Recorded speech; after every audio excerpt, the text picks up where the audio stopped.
नमस्कार, मैं पूजा। बिहार न्यूज में आपका स्वागत है। आज है 3 जनवरी, दिन शनिवार। खबरों की ओर बढ़ने से पहले एक नजर आज की सुर्खियों पर। आम जनता की शिकायतों के लिए बिहार पुलिस ने जारी किए हेल्पलाइन नंबर। स्थानीय स्तर की समस्याएं पहुंचेंगी सीधे पुलिस नियंत्रण कक्ष तक। पुलिसिंग में बढ़ेगी पारदर्शिता और जवाबदेही। बियाडा एमनेस्टी पॉलिसी की अवधि बढ़ी। डीआईए के अनुरोध पर लिया गया ये फैसला। चुनाव और त्योहारों के कारण कई उद्यमियों को नहीं मिला था लाभ। बीटीएससी वर्क इंस्पेक्टर भर्ती के लिए बढ़ी आवेदन की अंतिम तिथि। बिहार के मूल निवासियों के लिए लागू होगा पदों का आरक्षण। आवेदन के लिए उम्मीदवार का 10वीं पास होना अनिवार्य। बिहार शिक्षकों के लिए नई अवकाश व्यवस्था हुई लागू। कुल 10 प्रकार के अवकाश होंगे शामिल। अवकाश प्रबंधन में पारदर्शिता लाना है उद्देश्य। जीविका दीदियों के उत्पादों को अब मिलेगा डिजिटल बाजार। खरीदारी की सुविधा ग्रामीण स्तर पर होगी सुनिश्चित। प्रखंड स्तर पर कम से कम एक पैकेजिंग सेंटर की होगी स्थापना। सरकारी विद्यालयों में पाठ टीका नियम होगा अनिवार्य। जीन्स टी शर्ट पहनने के शिक्षकों को नहीं होगी अनुमति। 25 तारीख तक उपस्थिति विवरणी भेजना होगा अनिवार्य। आज के मैच में वैभव सूर्यवंशी करेंगे कप्तानी। विलोमोरे पार्क में होगा ये मुकाबला। आरोन जॉर्ज बने टीम के उप कप्तान। चलो अब बढ़ते अब तक की 25 बड़ी खबरों की ओर विस्तार से। सीएससी ने आधार ऑपरेटर के पदों पर बिहार समेत 23 राज्यों में निकाली भर्ती। नए साल में नौकरी की तलाश कर रहे युवाओं के लिए खुशखबरी है। CSC e governance services India ने आधार सुपरवाइजर और ऑपरेटर के 282 पदों पर भर्ती निकाली है। ये नियुक्तियां जिला स्तर पर होंगी। बिहार, उत्तर प्रदेश, मध्य प्रदेश, महाराष्ट्र, पंजाब सहित कई राज्यों में रिक्तियां हैं। 10वीं, 12वीं और आईटीआई पास उम्मीदवार आवेदन कर सकते हैं और इसके साथ ही यूआईडीएआई अधिकृत सर्टिफिकेट भी अनिवार्य है। न्यूनतम आयु 18 वर्ष है। ऑनलाइन आवेदन 27 दिसंबर 2025 से शुरू हो चुका है और 31 जनवरी 2026 तक किए जा सकते हैं। चयन परीक्षा और यूआईडीएआई एलएमएस सर्टिफिकेशन के बाद ही किया जाएगा। आवेदन cscspv.in पर होगा। आम जनता की शिकायतों के लिए बिहार पुलिस ने जारी किए हेल्पलाइन नंबर। बिहार पुलिस ने जनता की सुविधा और समस्याओं के त्वरित समाधान के लिए एक हेल्पलाइन शुरू की है। अब नागरिक 9031829339 और 9031829340 नंबर पर कॉल करके कानून व्यवस्था, पुलिस से जुड़ी शिकायतें या फिर स्थानीय स्तर की समस्याएं सीधे पुलिस नियंत्रण कक्ष तक पहुंचा सकते हैं। इस पहल का उद्देश्य शिकायतों का शीघ्र निवारण करना, पुलिस और जनता के बीच संवाद मजबूत करना और पुलिसिंग में पारदर्शिता व जवाबदेही को बढ़ाना है। पुलिस ने लोगों से अपील की है कि हेल्पलाइन का उपयोग केवल वास्तविक और गंभीर मामलों में ही करें। गलत या भ्रामक जानकारी देने से बचे। ये कदम जन सुरक्षा और विश्वास को मजबूत करेगा। बियाडा एमनेस्टी पॉलिसी की अवधि बढ़ाई गई। बिहार सरकार ने उद्योगों को राहत देते हुए बियाडा एमनेस्टी पॉलिसी 2025 की अवधि बढ़ाकर 31 मार्च 2026 कर दी है। उद्योग मंत्री डॉक्टर दिलीप जायसवाल ने बिहार इंडस्ट्रीज एसोसिएशन यानी कि बीआईए के अनुरोध पर यह निर्णय लिया। ये नीति औद्योगिक विकास को गति देने, बंद इकाइयों को पुनः शुरू करने, औद्योगिक भूमि के उपयोग और लंबित विवादों के समाधान के लिए लागू की गई थी। विधानसभा चुनाव और प्रमुख त्योहारों के कारण कई उद्यमी इसका लाभ नहीं ले सके थे। बीआईए ने अवधि विस्तार पर सरकार का आभार जताया और नववर्ष पर राज्य के वरिष्ठ मंत्रियों से भेंट कर शुभकामनाएं भी दी। बिहार शिक्षकों के लिए नई अवकाश व्यवस्था हुई लागू। बिहार शिक्षा परियोजना परिषद यानी कि बीईपीसी ने शैक्षणिक सत्र 2025-26 के लिए शिक्षकों की नई अवकाश व्यवस्था जारी की है, जो नियमित संविदा और बीपीएससी से नियुक्त शिक्षकों पर समान रूप से लागू होगी। इसमें कुल 10 प्रकार के अवकाश शामिल है, जैसे कि मातृत्व अवकाश, पितृत्व अवकाश, आकस्मिक अवकाश, विशेष अवकाश, बाल देखभाल अवकाश, अर्जित अवकाश, अर्ध वेतन अवकाश, असाधारण अवकाश और अन्य। इसका उद्देश्य शिक्षकों के कार्य जीवन संतुलन को बेहतर बनाना और अवकाश प्रबंधन में पारदर्शिता लाना है। बीटीएससी वर्क इंस्पेक्टर भर्ती के लिए बढ़ी आवेदन की अंतिम तिथि। बिहार तकनीकी सेवा आयोग ने लोक स्वास्थ्य अभियंत्रण विभाग में वर्क इंस्पेक्टर के 1114 पदों पर भर्ती के लिए बम्पर वैकेंसी निकाली है। आवेदन की अंतिम तिथि बढ़ाकर 5 जनवरी 2026 कर दी गई है और पदों का आरक्षण बिहार के मूल निवासियों के लिए लागू होगा। आवेदन के लिए उम्मीदवार का 10वीं पास होना और ड्राफ्ट्समैन, सिविल सर्वेयर, प्लम्बर में आईटीआई होना जरूरी है। आयु सीमा 18 से 37 वर्ष है। आरक्षित वर्गों को इसमें छूट मिलेगी। चयन सीबीटी परीक्षा के माध्यम से होगा। वेतनमान 19,900 से 63,200 रुपए हो सकता है। आवेदन btsc.bihar.gov.in पर ऑनलाइन किया जा सकता है। फार्मर रजिस्ट्री की धीमी प्रगति होने पर होगी मिशन मोड कार्रवाई। बिहार सरकार ने एग्री स्टैक परियोजना के तहत फार्मर रजिस्ट्री में प्रगति धीमी होने पर सख्त रुख अपनाया है। राजस्व एवं भूमि सुधार विभाग ने अंचल अधिकारियों और कर्मचारियों को जमाबंदी के बकेट क्लेम एवं सत्यापन को मिशन मोड में प्रतिदिन लक्ष्यानुसार पूरा करने का निर्देश दिया है और मुख्य सचिव की अध्यक्षता में 3 जनवरी 2026 यानी कि आज इसकी समीक्षा होगी, जबकि 2 चरणों में जिलावार प्रगति की जांच 6 से 9 जनवरी और 18 से 21 जनवरी को की जाएगी। कृषि विभाग की केवाईसी प्रगति 31% और राजस्व विभाग की सत्यापन प्रगति 4.8% है। सभी अधिकारी कार्य में तकनीकी बाधाओं के बिना 100% प्रगति सुनिश्चित करेंगे। बिहार सरकार की पॉलीक्लिनिक सेवाओं के तहत मिलेगा निःशुल्क इलाज का लाभ। बिहार सरकार के स्वास्थ्य विभाग की पॉलीक्लिनिक सेवाओं के तहत नागरिक अनुभवी विशेषज्ञ डॉक्टरों से निःशुल्क इलाज और परामर्श प्राप्त कर सकते हैं। पॉलीक्लिनिक में जनरल मेडिसिन, स्त्री रोग यानी कि गायनेकोलॉजी और ऑब्स्टेट्रिक्स, बाल रोग, पीडियाट्रिक्स, त्वचा रोग, डर्मेटोलॉजी, कान, नाक, गला और नेत्र रोग जैसे विशेषज्ञ सेवाएं भी उपलब्ध है। स्वास्थ्य सुविधाओं और सेवाओं की अधिक जानकारी के लिए टोल फ्री नंबर 104 पर कॉल भी किया जा सकता है। ये पहल सभी लोगों को सुलभ, गुणवत्तापूर्ण और मुफ्त स्वास्थ्य देखभाल प्रदान करने के उद्देश्य से शुरू की गई है। जीविका दीदियों के उत्पादों को अब मिलेगा डिजिटल बाजार। ग्रामीण विकास विभाग के प्रधान सचिव पंकज कुमार ने कहा कि जीविका दीदियों को सूचना तकनीक से जोड़ा जाएगा, जिससे उनके उत्पादों को बेहतर बाजार और विदेश तक पहुंचाने में मदद मिलेगी। उन्होंने व्हाट्सएप और अन्य सोशल माध्यमों से जानकारी तुरंत उपलब्ध कराने का सुझाव दिया। बैठक में उन्होंने निर्देश दिए कि उत्पाद की बेहतर पैकेजिंग और खरीदारी की सुविधा ग्रामीण स्तर पर सुनिश्चित की जाए। प्रखंड स्तर पर कम से कम एक पैकेजिंग सेंटर की स्थापना पर जोर दिया गया। बैठक में जीविका के सीईओ हिमांशु शर्मा और अन्य पदाधिकारी उपस्थित थे और विभागीय योजनाओं और कार्यों की विस्तृत समीक्षा की गई।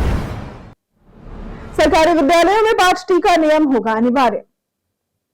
सरकारी विद्यालयों में शिक्षकों को पाठ टीका के अनुसार पढ़ाना अनिवार्य होगा और वे औपचारिक परिधान में आएंगे। जीन्स टी शर्ट पहनने की अनुमति नहीं होगी। शिक्षक अपनी उपस्थिति ई शिक्षा कोष पोर्टल पर दर्ज करेंगे। फर्जी उपस्थिति पर प्रधानाध्यापक भी दोषी होंगे। अवकाश प्रधानाध्यापक की अनुमति से ही मिलेगा। पठन पाठन बाधित नहीं होना चाहिए। शिक्षक विद्यालय अवधि में बाहर नहीं जाएंगे और समस्याओं के आवेदन प्रखंड कार्यालय में देंगे। मासिक 25 तारीख तक उपस्थिति विवरणी भेजना अनिवार्य है। प्रत्येक शनिवार पाठ टीका का हस्ताक्षर और साप्ताहिक मासिक परीक्षाएं आयोजित की जाएंगी। पटना अंडरग्राउंड मेट्रो और एलिवेटेड कॉरिडोर के निर्माण से जाम से मिलेगी राहत। पटना में बुनियादी ढांचे को मजबूत करने के लिए 2 बड़े प्रोजेक्ट तेजी से आगे बढ़ रहे हैं। पटना मेट्रो का विस्तार प्रायोरिटी कॉरिडोर पर जोर से चल रहा है, जिसमें आईएसबीटी से मलाही पकड़ी तक परिचालन जल्द शुरू होगा। राजेंद्र नगर से पटना यूनिवर्सिटी तक अंडरग्राउंड सेक्शन जून 2026 तक पूरा होने का लक्ष्य है। वहीं दानापुर बिहटा 23 किलोमीटर लंबा एलिवेटेड कॉरिडोर लगभग 40% पूरा हो चुका है। मार्च 2027 तक पूरा होगा। इससे जाम में राहत मिलेगी। पटना बिहटा एयरपोर्ट यात्रा 20 मिनट में होगी और यूपी व बनारस मार्ग पर संपर्क आसान होगा। बिहार के इन 8 जिलों में फूड टेस्टिंग लैब की होगी स्थापना। मुजफ्फरपुर समेत बिहार के 8 जिलों में फूड टेस्टिंग लैब खोलने की प्रक्रिया तेज हो गई है। स्वास्थ्य विभाग ने संबंधित जिलों को प्रयोगशाला के लिए उपयुक्त जमीन चिन्हित करने का निर्देश दिया है। फिलहाल सैंपलों की जांच के लिए दिल्ली भेजना पड़ता था, जिससे रिपोर्ट में महीनों की देरी होती थी और मिलावटखोरों को फायदा मिलता है। प्रस्तावित लैब मुजफ्फरपुर, सारण, दरभंगा, गयाजी, भागलपुर, मुंगेर, पूर्णिया और सहरसा में खोली जाएंगी। स्थानीय स्तर पर दूध, तेल, मसाले, अनाज, पानी और पैकेज फूड की जांच होगी। इससे समय पर रिपोर्ट मिलेगी, त्वरित कार्रवाई संभव होगी और जन स्वास्थ्य को सीधा लाभ मिलेगा। जाने कैसे बनवाए पीएम किसान योजना के लिए फार्मर आईडी। प्रधानमंत्री किसान सम्मान निधि योजना की 22वीं किस्त जल्द किसानों के खातों में भेजी जाएगी। योजना को और पारदर्शी बनाने के लिए फार्मर आईडी अनिवार्य कर दी गई और अब इसके बिना किसान 3000 रुपए की वार्षिक सहायता से वंचित हो सकते हैं। फार्मर आईडी से पीएम किसान योजना, कृषि विभाग की अन्य योजनाओं, सब्सिडी और प्रशिक्षण का लाभ सीधे मिलेगा। किसान अपने अंचल कार्यालय, कृषि समन्वय या विशेष अभियान 6 से 9 जनवरी तक होने वाले में रजिस्ट्रेशन करवा सकते हैं। आवश्यक दस्तावेज में आधार कार्ड, भूमि दस्तावेज और बैंक खाता शामिल है। फार्मर आईडी के बिना भविष्य में सरकारी कृषि योजनाओं का लाभ कठिन हो सकता है। बिहार में डिफेंस कॉरिडोर के निर्माण से बढ़ेंगे रोजगार। बिहार सरकार 2 बड़े प्रोजेक्ट के जरिए राज्य में औद्योगिक विकास को नई दिशा देने जा रही है। पटना के फतुहा में 242 एकड़ में फिनटेक सिटी विकसित होगी, जिसमें आईटी, बैंकिंग, फाइनेंस, स्टार्टअप्स और हाईटेक मैन्युफैक्चरिंग शामिल होंगे, जिससे युवाओं के लिए बड़े रोजगार अवसर बनेंगे। दूसरी पहल में बिहार में डिफेंस कॉरिडोर तैयार होगा, जिसमें मुंगेर, कैमूर, बांका, जमुई, अरवल और अन्य जिलों में अत्याधुनिक हथियार और उपकरण भी बनाए जाएंगे। दोनों परियोजनाओं से निवेश बढ़ेगा, रोजगार सृजन होगा और बिहार पूर्वी भारत का प्रमुख टेक्नोलॉजी और रक्षा उत्पादन केंद्र बन सकता है। बिहार के दोनों एक्टर पंकज और मनोज की ओटीटी पर रही धूम। 2025 में डिजिटल प्लेटफॉर्म पर पुरुष कलाकारों ने अपनी जबरदस्त छाप छोड़ी। पंकज त्रिपाठी ने criminal justice family matter season 4 में अपने शांत, यथार्थवादी और गहरे अभिनय से दर्शकों का दिल जीता और उनका सहज अंदाज और मजबूत उपस्थिति सीजन को यादगार और रोमांचक बना गया। वहीं मनोज बाजपेयी ने द फैमिली मैन सीजन 3 में एक्शन, हास्य और भावनात्मक दृश्यों का बेहतरीन संतुलन दिखाया। उनकी प्रभावशाली परफॉर्मेंस ने दर्शकों को जोड़ रखा और शो को साल का सबसे चर्चित डिजिटल प्रोजेक्ट बनाने में मदद की। ये दोनों कलाकार 2025 के ओटीटी दर्शकों के पसंदीदा बन गए। सक्षमता परीक्षा देने वाले शिक्षकों के एडमिट कार्ड पर डीपीओ करेंगे हस्ताक्षर। बिहार सक्षमता परीक्षा के 5वें चरण में शामिल होने वाले शिक्षकों के लिए अक्टूबर-नवंबर के वेतन सत्यापन के बाद डीपीओ एडमिट कार्ड पर हस्ताक्षर करेंगे। शिक्षक ऑनलाइन प्रैक्टिस कर सकते हैं। 4 चरण की परीक्षा में 1 लाख से अधिक शिक्षक अनुत्तीर्ण हुए थे। अब अनुपस्थित और अनुत्तीर्ण शिक्षक ही इस परीक्षा में शामिल होंगे। शिक्षक आवेदन जमा करने के बाद जिला कार्यक्रम पदाधिकारी लॉगिन में जांच कर अंतिम रूप देंगे। सत्यापन में शिक्षक की नियुक्ति, पिता या पति का नाम, जन्म तिथि व योगदान तिथि की पुष्टि होगी। प्रवेश पत्र खोने पर दोबारा जारी नहीं होगा। फॉर्म 9 जनवरी तक भरा जाएगा। 82,000 शिक्षकों के पास इस साल राज्यकर्मी बनने का आखिरी मौका। बिहार के लगभग 82,000 नियोजित शिक्षक इस साल 5वीं दक्षता परीक्षा में शामिल होंगे, जो उनका राज्यकर्मी बनने का आखिरी मौका है। ये शिक्षक या तो पहले 4 परीक्षाओं में असफल रहे हैं या किसी परीक्षा में शामिल नहीं हो पाए हैं। परीक्षा बीपीएससी टीचर रिक्रूटमेंट एग्जाम यानी कि टीआरई 4 के पैटर्न पर आधारित होगी। कक्षा 1 से 5 भाषा, सामान्य अध्ययन, सामान्य विज्ञान, गणित और पर्यावरण अध्ययन से सवाल होंगे। कक्षा 6 से 12 में भाषा, सामान्य अध्ययन और संबंधित विषय से सवाल होंगे। विभाग ने स्पष्ट किया है कि पास होना अनिवार्य है, अन्यथा राज्यकर्मी बनने का सपना टूट जाएगा। ट्रेनों में अवैध गतिविधियों के लिए रेलवे चला रहे विशेष अभियान। पूर्व मध्य रेलवे ने दिसंबर 2025 में चेन पुलिंग और महिला डिब्बे में यात्रा करने वाले यात्रियों के खिलाफ विशेष अभियान चलाया। ऑपरेशन समय पालन के तहत 1/12/2025 से 31/12/2025 तक 1032 लोगों को बिना कारण चेन खींचने पर हिरासत में लिया गया, जिनमें दानापुर मंडल से 429 सर्वाधिक थे।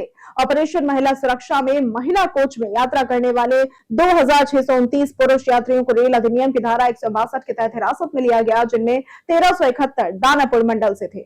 इस अभियान का उद्देश्य ट्रेन के समय पालन और महिला सुरक्षा सुनिश्चित करना है। कुल 3629 यात्री गिरफ्तार हुए। जाने आज कैसा रहेगा बिहार के मौसम का मिजाज। बिहार में कड़ाके की ठंड और घने कोहरे के कारण जनजीवन गंभीर रूप से प्रभावित हुआ है। राजधानी पटना सहित कई जिलों में तापमान में भारी गिरावट दर्ज की गई है। खराब मौसम को देखते हुए पटना में कक्षा 8 तक के सभी स्कूल बंद करने के आदेश जारी किए गए हैं। भारतीय मौसम विभाग ने शनिवार के लिए कोल्ड डे और घने कोहरे का अलर्ट जारी किया है। विभाग के अनुसार राज्य में ठंड से फिलहाल राहत मिलने की कोई संभावना नहीं है और 5 जनवरी तक शीतलहर का असर बना रह सकता है। सर्दियों में बर्तन धोते समय इन तरीकों से कनकनी से मिलेगा छुटकारा। सर्दियों में बर्तन धोना मुश्किल हो जाता है क्योंकि ठंडे पानी से हाथ भी अकड़ जाते हैं। इसे आसान बनाने के लिए कुछ उपाय अपनाए जा सकते हैं। सबसे पहले पानी हल्का गर्म रखें ताकि हाथ ठंड से बचे और ग्रीस आसानी से साफ हो जाए। बर्तन धोते समय रबर या सिलिकॉन के दस्ताने पहने जो हाथ को ठंड और कीटाणुओं से सुरक्षित रखते हैं। हाथों पर हल्का हैंड क्रीम या ऑयली लोशन लगाना भी फायदेमंद है। लगातार धोने से हाथ ठंडे हो जाते हैं, इसलिए बीच बीच में ब्रेक लेकर हाथों को गर्म पानी में डाल ले। इन उपायों से बर्तन धोना सुरक्षित और आरामदायक बनता है। बिहार में स्थान पर लगा प्रवासी पक्षियों का जमावड़ा। ठंड के मौसम में राजधानी पटना का जलाशय प्राकृतिक सौंदर्य और पक्षियों के कलरव से जीवंत हो उठता है। मुख्य सचिवालय के पास स्थित इस जलाशय में विदेशी और स्थानीय प्रवासी पक्षियों की बड़ी संख्या पाई जा रही है, जिनमें कामबडक, लालसर, गढ़वाल, पिंटल और अन्य प्रजातियां शामिल हैं। पर्याप्त जल स्तर, स्वच्छ वातावरण और प्राकृतिक भोजन की उपलब्धता इन्हें आकर्षित कर रही है। जलाशय न केवल पक्षियों के लिए सुरक्षित आश्रय स्थल है, बल्कि फोटोग्राफरों, पर्यावरण प्रेमियों और स्थानीय लोगों के लिए भी आकर्षण केंद्र बन चुका है। ये शहर में जैव विविधता और प्रकृति संरक्षण का आदर्श स्थल बन गया है। सीएम नीतीश ने कुम्हरार पार्क के संरक्षण का दिया निर्देश। मुख्यमंत्री नीतीश कुमार ने शुक्रवार को कुम्हरार पार्क का निरीक्षण किया, जहां मगध साम्राज्य का ऐतिहासिक अवशेष संरक्षित है। पार्क में बुलंदी बाग और कुम्हरार उत्खनन की मॉडल, मौर्यकालीन 80 स्तंभों वाले सभागार और पाटलिपुत्र दीर्घा की चित्र प्रदर्शनी देखी गई। उन्होंने अधिकारियों को पार्क के बेहतर विकास, सुंदरीकरण और अवशेषों के संरक्षण के लिए केंद्र सरकार को पत्र लिखने का निर्देश दिया। कुम्हरार में 1912 से 15 और 1951 से 55 के दौरान खुदाई हुई थी। इतिहासकारों के अनुसार पाटलिपुत्र का विकास अज्ञात शत्रु और उदयन के शासन में हुआ। मेगास्थनीज ने भी नगर और प्रशासन का विवरण इंडिका में दिया।